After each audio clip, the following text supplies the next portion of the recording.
Hi every one. ഇന്ന് നമ്മൾ സ്റ്റാറ്റിസ്റ്റിക്സിലെ ചില പ്രധാന ടോപ്പിക്കുകളാണ് ഡിസ്കസ് ചെയ്യാൻ പോകുന്നത്.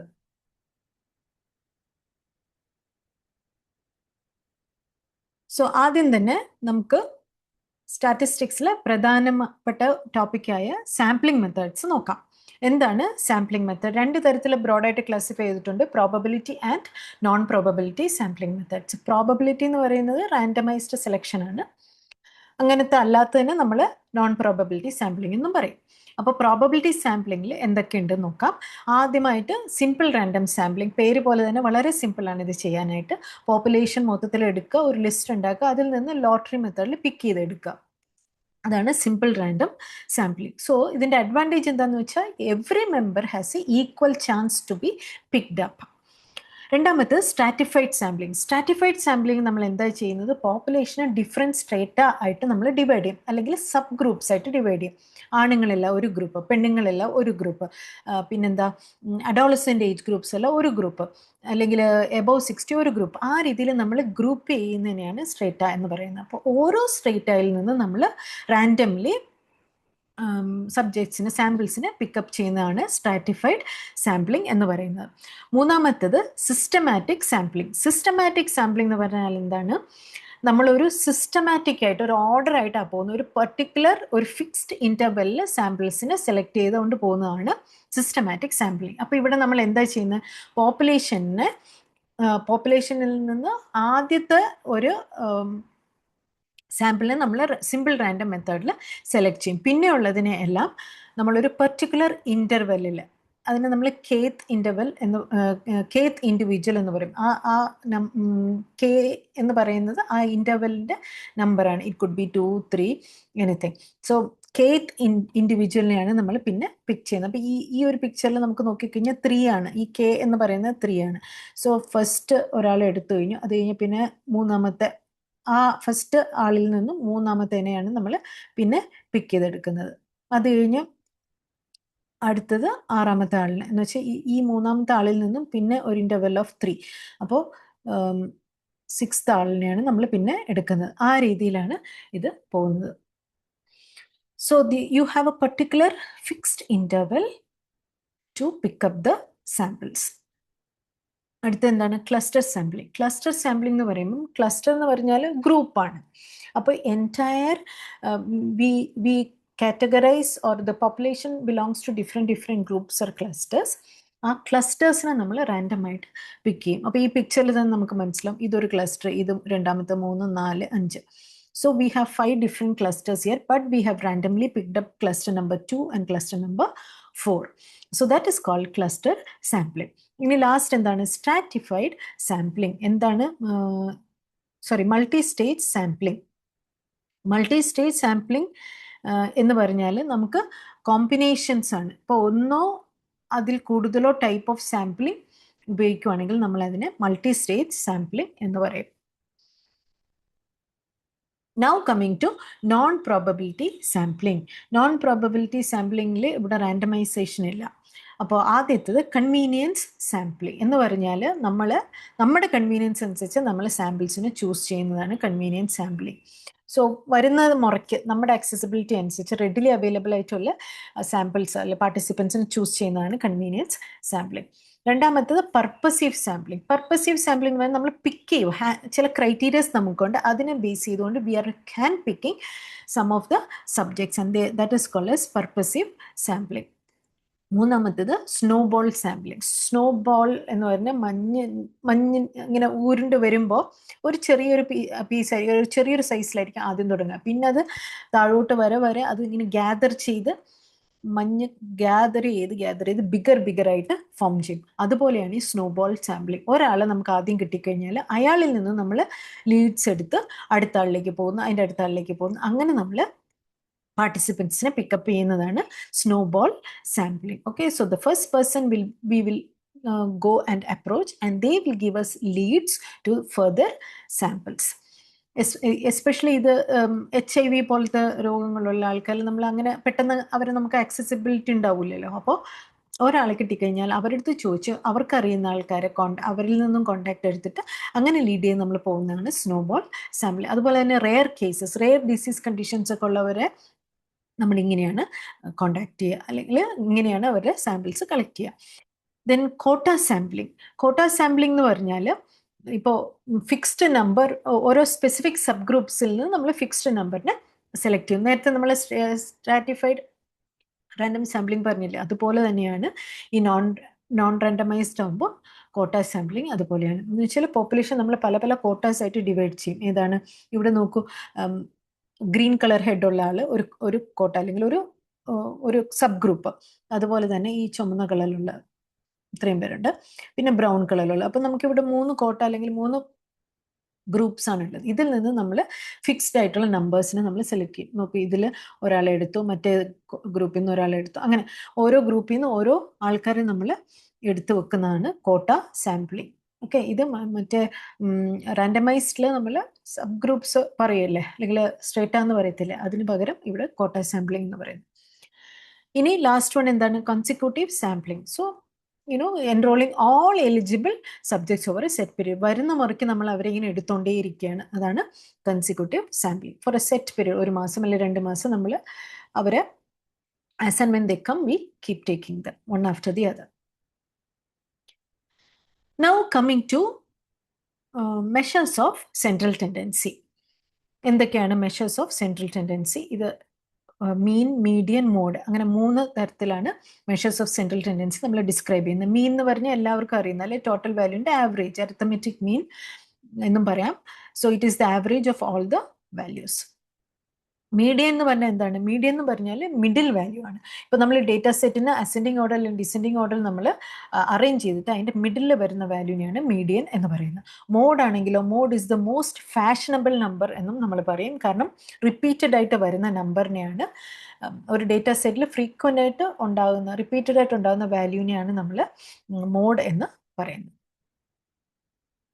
Coming to measures of dispersion. ആദ്യത്തെ സിമ്പിളായിട്ട് നമ്മൾ പറയുവാണെങ്കിൽ റേഞ്ച് ആണ്. എന്താണ് range? Highest and lowest value തമ്മിലുള്ള ഡിഫറൻസ് ആണ് റേഞ്ച്.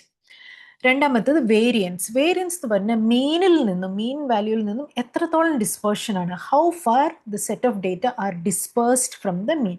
അപ്പം മീൻ നടുക്കുണ്ട്, അതിൻ്റെ അവിടുന്ന് എത്ര ദൂരത്തിലാണ് ഡേറ്റ ഡിസ്പേഴ്സ് ചെയ്തിരിക്കുന്നത് എന്നാണ് വേരിയൻസ് കൊണ്ട് ഉദ്ദേശിക്കുന്നത്.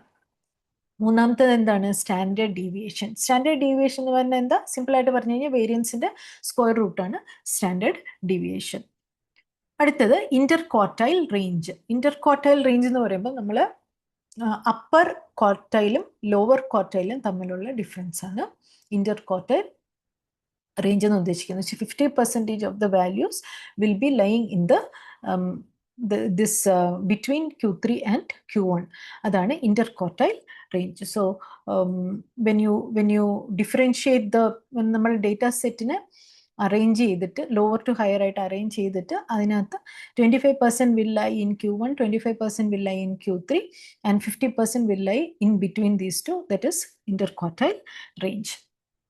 Then mean deviation എന്ന് പറഞ്ഞാൽ മീനിൽ നിന്ന് അബ്സല്യൂട്ട് ഡീവിയേഷൻ ആണ് ആ വേർഡ് അർത്ഥം. Absolute deviation, average absolute deviation from the mean or median. It can be mean, median, it can be mean or median.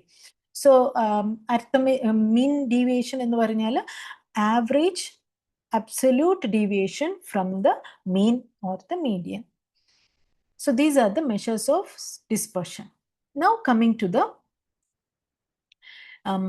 tests, parametric tests. Parametric test usually നമ്മൾ ഇപ്പോൾ data normally distributed ആണെങ്കിൽ നമ്മൾ parametric test ആണ് ഉപയോഗിക്കുന്നത്. Normal distribution എന്ന് പറഞ്ഞാൽ see like this, if the data set is like this, this is bell shaped curve. Okay, when you draw a bell shaped curve, majority of the data will lie in this area. So this is called as, when the data set is like this, forms a bell shaped curve, then this is called as normal distribution. Okay, so sometimes what happens, data എല്ലാം ഒരേ സൈഡിലോട്ട് ഇങ്ങനെ skew ചെയ്തിരിക്കും, ഒന്ന് ഇങ്ങോട്ട് അല്ലെങ്കിൽ ഇങ്ങോട്ട് skew ചെയ്തിരിക്കും. So that is not a normal distribution. So normal distribution എന്ന് പറഞ്ഞാൽ എന്താണ്? The data set forms a bell shaped curve. Okay, അങ്ങനത്തെ കേസസിലാണ് നമ്മൾ പാരാമെട്രിക് ടെസ്റ്റുകൾ ഉപയോഗിക്കുന്നത്. So what are the test? ആദ്യത്തേത് ടി ടെസ്റ്റ് ആണ്. ടി ടെസ്റ്റ് എന്ന് പറയുമ്പം നമ്മൾ മീൻസിനെ കമ്പയർ ചെയ്യാൻ ഉപയോഗിക്കുന്ന ടെസ്റ്റാണ്. രണ്ട് ഗ്രൂപ്പ് തമ്മിലുള്ള മീൻസിനെ കമ്പയർ ചെയ്യാൻ ഉപയോഗിക്കുന്നതാണ് ടി ടെസ്റ്റ്. അത് തന്നെ രണ്ട് തരത്തിലുണ്ട്. എന്തൊക്കെയാണ്? ഇൻഡിപെൻഡൻറ്റ് ടി ടെസ്റ്റും പെയർഡ് ടി ടെസ്റ്റും. ഇൻഡിപെൻഡൻറ്റ് ടി ടെസ്റ്റ് എന്ന് പറഞ്ഞാൽ അൺറിലേറ്റഡ് ആയിട്ടുള്ള ഗ്രൂപ്പ്സിൻ്റെ കമ്പാരിസൺ ഓഫ് മീൻസിനെയാണ് ഇൻഡിപെൻഡൻറ്റ് ടി ടെസ്റ്റ് എന്ന് ഉദ്ദേശിക്കുന്നത്. പെയർഡ് ടി ടെസ്റ്റ് എന്ന് പറഞ്ഞാൽ സെയിം ഗ്രൂപ്പിൻ്റെ തന്നെ മീൻസ് എന്ന് വെച്ചാൽ pre test post test values ഉണ്ടല്ലോ, അതിനെ കമ്പയർ ചെയ്യാൻ നമ്മൾ ഉപയോഗിക്കുന്നതാണ് പെയർഡ് ടി ടെസ്റ്റ്. അടുത്ത ടെസ്റ്റ് എന്താണ്? അനോവ അല്ലെങ്കിൽ അനാലിസിസ് ഓഫ് വേരിയൻസ് എന്നും അതിനെ പറയും. So it is use to compare the means of 3 or more groups. Okay, ഇതിൽ 1 വേ അനോവ ഉണ്ട്, 2 വേ അനോവ ഉണ്ട്. 1 വേ അനോവ എന്ന് പറഞ്ഞാൽ സിംഗിൾ ഫാക്ടറാണ്. 2 വേ എന്ന് പറയുമ്പോൾ രണ്ട് ഫാക്ടേഴ്സ് നമ്മൾ മീൻസിനെ കമ്പയർ ചെയ്യാൻ യൂസ് ചെയ്യുന്നതാണ്. പിന്നെ അടുത്തത് എന്താണ്? Pearson's correlation coefficient. ഇവിടെ രണ്ട് കണ്ടിന്യൂസ് വേരിയബിൾ തമ്മിലുള്ള റിലേഷൻഷിപ്പിനെ കാണിക്കാൻ ഉപയോഗിക്കുന്നതാണ് പിയേഴ്സൺസ് കോറിലേഷൻ കോഎഫിഷ്യന്റ്. അടുത്തത് ലീനിയർ റിഗ്രഷൻ. ലീനിയർ റിഗ്രഷൻ എന്ന് പറയുമ്പോൾ it predicts the dependent variable using independent variable. You can predict it. So that is when we use linear regression. ഇനി ഇതിൻ്റെ അതേ പോലെ തന്നെ നോൺ പാരാമെട്രിക് ടെസ്റ്റുകളും ഉണ്ട്, similar to these parametric test. ഇവിടെ നോൺ പാരാമെട്രിക് ടെസ്റ്റ് നമ്മൾ എപ്പോഴാണ് യൂസ് ചെയ്യുന്നത്? When the values are not normally distributed. There is no normality assumption ഇല്ല. ഞാൻ നേരത്തെ കാണിച്ച പോലെ ആ ബെൽ ഷേപ്ഡ് കർവിനകത്തല്ല നിൽക്കുന്നത്. Majority of the data falls towards skewed towards one side, then we call it as then we use non-parametric test. ആദ്യത്തെ എന്താണ്? മാൻ വിറ്റ്നി യു ടെസ്റ്റ്. ഇത് ഇൻഡിപെൻഡൻറ്റ് ടി ടെസ്റ്റിൻ്റെ ഓൾട്ടർനേറ്റീവ് ആണ്. അതൊന്ന് ഓർത്ത് വയ്ക്കുക കേട്ടോ. അവിടെ പാരാമെട്രിക് ടെസ്റ്റിന് ഏത് ടെസ്റ്റാണ് ഉപയോഗിക്കുന്നത്, അതിൻ്റെ പാരലായിട്ട് ഇവിടെ നമ്മൾ നോൺ പാരാമെട്രിക് ആയിട്ട് ഏതാണ് അത് ടെസ്റ്റ് ഉപയോഗിക്കുന്നത് എന്നുള്ളത് റിലേറ്റ് ചെയ്ത് പഠിച്ചോളാം. So man Whitney U test ആണ് എന്താ? ഇൻഡിപെൻഡൻറ്റ് ടി ടെസ്റ്റിന് പകരം നമ്മളിവിടെ യൂസ് ചെയ്യുന്നത്. പിന്നെ അതുപോലെ തന്നെ വിൽകോക്സൺ സൈൻഡ് റാങ്ക് ടെസ്റ്റ്, ഇത് പെയർ ടി ടെസ്റ്റിന് ഓൾട്ടർനേറ്റീവ് ആയിട്ട് നമ്മൾ യൂസ് ചെയ്യുന്നതാണ്. ക്രിസ്കൽ വാലിസ് ടെസ്റ്റ് ആണെങ്കിലോ വൺ വേ അനോവയ്ക്ക് പകരമായിട്ട് യൂസ് ചെയ്യുന്നതാണ്. ഫ്രൈഡ്മാൻ ടെസ്റ്റ് ആണെങ്കിൽ നോൺ പാരാമെട്രിക് റിപ്പീറ്റഡ് മെഷേഴ്സ് അനോവയ്ക്ക് വേണ്ടിയിട്ട് പകരമായിട്ട് യൂസ് ചെയ്യുന്നതാണ് ഫ്രൈഡ്മാൻ ടെസ്റ്റ്. അപ്പം റിപ്പീറ്റഡ് മെഷേഴ്സ് അനോവയ്ക്ക് പകരമായിട്ട് യൂസ് ചെയ്യുന്ന ടെസ്റ്റാണ് Friedman test in non parametric test. Then Spearman's rho എന്ന് പറയുന്നത് നമ്മുടെ കോറിലേഷൻ കോഎഫിഷ്യന്റ് നേരത്തെ പറഞ്ഞു, അതിന് പകരമായിട്ട് യൂസ് ചെയ്യുന്ന. Chi square test is done to understand the association between categorical variables. Okay. Then Fisher's exa-test is a chi-square alternative for small sample tests. So these are the non-parametric tests. പിന്നെ ഇതൊരു important ആയിട്ടുള്ള area ആണ് നിങ്ങൾ മനസ്സിലാക്കാനുള്ളത്, type 1 and type 2 error. അപ്പോൾ ഇതിനകത്ത് ഒത്തിരി കാര്യങ്ങൾ ഞാനിവിടെ ഡിഫറൻഷ്യേറ്റ് ചെയ്ത് പറഞ്ഞിട്ടുണ്ടെങ്കിലും എപ്പോഴും എടുത്ത് ചോദിക്കുക അല്ലെങ്കിൽ നിങ്ങൾ അറിയേണ്ട ഒരു പോയിന്റ് ഇതാണ്. ഹൈപ്പോത്തസിസ് ഡിസിഷന് എങ്ങനെ അത് how we arrive at the hypothesis decision എന്നുള്ളതാണ്. സോ ടൈപ്പ് 1 എറർ എന്ന് പറയുന്നത് ഫാൾസ് പോസിറ്റീവ് ആണ്, ടൈപ്പ് 2 എന്ന് പറയുന്നത് ഫാൾസ് നെഗറ്റീവ് ആണ്. സോ ടൈപ്പ് 1 എററിൽ നമ്മൾ എന്താണ് ആക്ച്വലി ചെയ്യുന്നതെന്ന് പറഞ്ഞാൽ we are rejecting the null hypothesis when it is true. റിയാലിറ്റിയിൽ it is true, but we are just rejecting the null hypothesis. അപ്പോൾ നൾ ഹൈപ്പോത്തസിസ് എന്താണെന്ന് ഓർമ്മ ഉണ്ടാവുമല്ലോ, ഇല്ലെങ്കിൽ ഞാൻ ഒന്നുകൂടെ പറയാം. നൾ ഹൈപ്പോത്തസിസ് രണ്ട് വേരിയബിൾസ് തമ്മിൽ ഒരു റിലേഷൻഷിപ്പ് ഇല്ല എന്ന് നമ്മൾ എഴുതി വെക്കുന്നതിനെയാണ് നൾ ഹൈപ്പോത്തസിസ് എന്ന് പറയുന്നത്. So a statement which tells that there is no relationship between the dependent and independent variable, then we call it as null hypothesis. അപ്പോൾ ഈ ടൈപ്പ് 1 അല്ലെങ്കിൽ ഫാൾസ് പോസിറ്റീവിൽ നമ്മൾ എന്താ ചെയ്യുന്നത്? നൾ ഹൈപ്പോത്തസിസിനെ നമ്മൾ റിജക്റ്റ് ചെയ്യുന്നത്. ആക്ച്വലി ഇറ്റ് ഇസ് ട്രൂ, യാഥാർത്ഥ്യത്തിന് നമ്മൾ റിജക്റ്റ് ചെയ്യുകയാണ് ചെയ്യുന്നത്. ടൈപ്പ് 2 എററിലാണെങ്കിലോ നമ്മൾ we fail to reject the null hypothesis when it is actually false. Okay, false null ഹൈപ്പോത്തസിനെ നമ്മൾ റിജക്റ്റ് ചെയ്യുന്നില്ല. അതാണ് ടൈപ്പ് 2 എറർ എന്ന് പറയുന്നത്. സോ ടൈപ്പ് 1 എററിന് അതുകൊണ്ട് തന്നെ നമ്മൾ ഫാൾസ് പോസിറ്റീവ് എന്നും ടൈപ്പ് 2 എററിനെ ഫാൾസ് നെഗറ്റീവ് എന്നും നമ്മൾ വിളിക്കുന്നു. അപ്പോൾ ഇതിനെ നമ്മൾ ശരിക്കും എന്താണ് ഓർത്തിരിക്കേണ്ട പോയിന്റ് എന്ന് പറഞ്ഞാൽ ദിസ് ഇൻഫ്ലുവൻസസ് അവർ ഹൈപ്പോത്തസിസിന്റെ ഡിസിഷൻ ഇൻഫ്ലുവൻസ് ചെയ്യുന്ന ഒരു കാര്യമാണ്. So type 1 error, what we actually do is we incorrectly conclude that there is an effect. ഒരു ഡ്രഗിന് ഇഫക്റ്റ് ഇല്ലാതെ, അതുകൊണ്ട് ഇത് ഭയങ്കര ഡേഞ്ചറസ് ആണ്. സോ ഒരു ഡ്രഗിന്റെ പരീക്ഷണം കഴിഞ്ഞിട്ട് ഇഫക്റ്റ് ഇല്ലാത്ത ഒരു ഡ്രഗിനെ നമ്മൾ by mistake we are concluding that there is an effect. So we are inaccurately concluding that there is an effect, which is actually a serious problem. That is called type 1 error. Type 2 error നമ്മൾ എന്താ ചെയ്യുന്നത്, incorrectly conclude that there is no effect. Effect ഉള്ള ഒരു ഡ്രഗിന് നമ്മൾ effect ഇല്ല എന്ന് conclude ചെയ്യുകയാണ് ചെയ്യുന്നത്. Okay, so that is how based on type 1 and type 2 error, how it influences our hypothesis decision. So here there is an example here. When you say that a drug works when it actually doesn't, that's called type 1 error. But when you say that the drug doesn't work when it actually does, it's called as the type 2 error, right? So what is the problem with this? Type 1 error ലാണെങ്കിലോ നമ്മൾ ഇൻഇഫക്റ്റീവ് അല്ലെങ്കിൽ harmful പ്രാക്ടീസസിന് നമ്മൾ അറിയാതെ തന്നെ, നമ്മൾ പോലും അറിയാതെ തന്നെ അതങ്ങനെ അഡോപ്റ്റ് ആയി പോകും, which is very dangerous. Type 2ൻ്റെ പ്രശ്നമാണെങ്കിലോ it may lead to missed opportunities or beneficial treatment. ശരിക്കും ബെനിഫിറ്റ് ആയിട്ടുള്ള ട്രീറ്റ്മെന്റ് നമ്മൾ മിസ് ചെയ്തു പോകും അല്ലേ type 2-ൽ.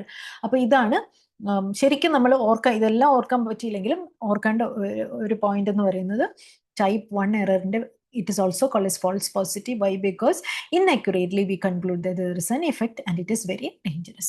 Type 2 we also call it as false negative, where we incorrectly conclude that there is no effect. വലിയ dangerous ഒന്നും അല്ല, missed opportunities അല്ലെങ്കിൽ നല്ല കാര്യങ്ങളൊക്കെ നമുക്ക് മിസ് ചെയ്തു പോകും എന്നുള്ളൊരു പ്രശ്നമുള്ളൂ. So these are the things about statistics in nutshell. Thank you very much.